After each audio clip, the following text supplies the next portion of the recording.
તો રામ રામ ડાયરા ને રામ રામ. કેમ છે ડાયરો? મોજમાં?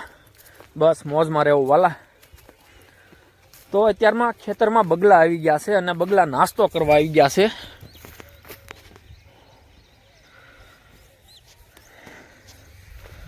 જોઈ લો કેટલા બગલા છે. હે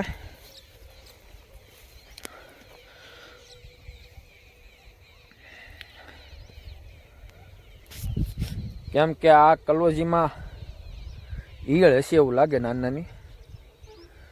તો તે બગલા એટલા બધા હોય ને કેટલા બધા હોય નહીં. કેમ કે બગલા આવી જાય એટલે ઈયળ ખાઈ જાય, એટલે દવા છાંટવી ન પડે, બે કામ થાય. 2 દિવસથી આવી જાય બગલા, 2 દિવસથી. કેટલા? થોડા ઘણા નહીં હો. એને હવની જગ્યાએ પાછા બેસી જાય. તો જુઓ બધાય બગલા શિરાવા આવી ગયા છે અને બધા ગોતે જ છે જે શિરાવાનું, એટલે કે આમાં ઈયળું બહુ છે. અને હજી આવતા જાય હો બગલા.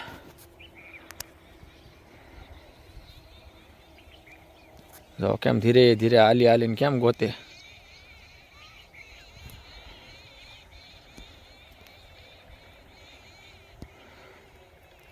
બીજું ન ખાય, જીવજંતુ વધારે ખાય.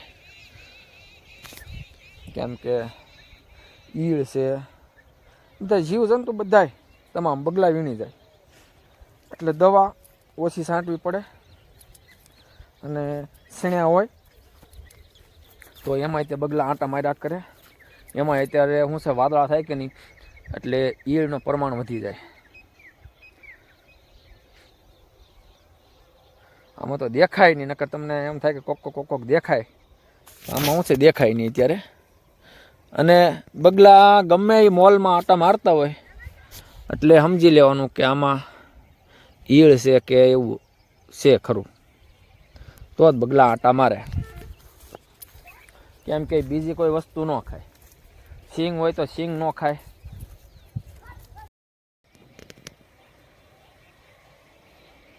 જોઈ લો છે ને ક્યારે ક્યારે બગલા.